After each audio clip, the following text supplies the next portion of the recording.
आपण पाहताय क्राईम मुक्त महाराष्ट्र. लोकसुख वार्तांकन. लोकसुख बातमी.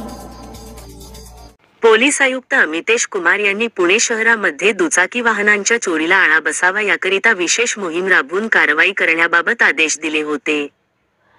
त्या अनुषंगाने दरोडा व वाहन चोरी विरोधी पथक 1 कडील अधिकारी व अंमलदार हे बंडगार्डन पोलीस स्टेशन गुन्हा रजिस्टर नंबर 357/2024 भारतीय न्याय संहिता कलम 303(2) या गुन्ह्यातील आरोपी नामे बबन सीताराम शिर्के व 41 वर्ष राहणार शिक्रापूर पुणे या आरोपीचा व चोरीस गेलेल्या दुचाकी गाडीचा शोध घेत असताना पोलीस नाईक रवींद्र लोखंडे यांना त्यांच्या गोपनीय बातमीदारामार्फत बातमी मिळाली की मालधक्का चौकाकडून पुणे स्टेशनकडे जाणाऱ्या सार्वजनिक रोडच्या कडेला फुटपाथलगत एक इसम सदर गुन्ह्यातील चोरीच्या दुचाकी गाडीसह उभा आहे.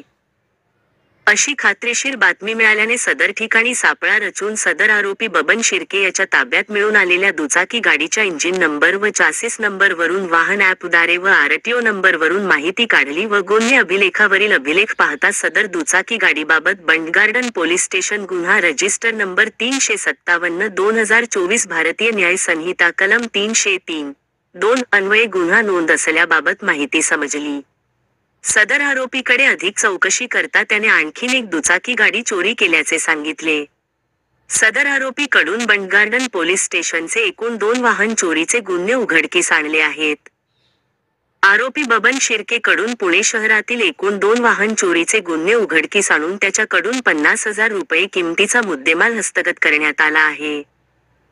सदरची कारवाई ही पोलीस आयुक्त अमितेश कुमार, पोलीस सह आयुक्त रंजनकुमार शर्मा, अप्पर पोलीस आयुक्त गुन्हे शैलेश बलकवडे, पोलीस उपायुक्त गुन्हे निखिल पिंगळे, सहाय्यक पोलीस आयुक्त गणेश इंगळे व दरोडा व वाहन चोरी विरोधी पथक 1 गुन्हे शाखेचे प्रभारी अधिकारी वरिष्ठ पोलीस निरीक्षक नंदकुमार बीडवी यांच्या मार्गदर्शनाखाली प्रवीण काळुके, पोलीस हवालदार बाळू गायकवाड, प्रदीप राठोड, गणेश घगे, अजित शिंदे, दत्तात्रय पवार, पोलीस नाईक रवींद्र लोखंडे, पोलीस अंमलदार साई कुमार कारके, श्रीकांत दगडे, शिवाजी सातपुते, अमित गद्रे, नारायण बनकर यांनी केली आहे.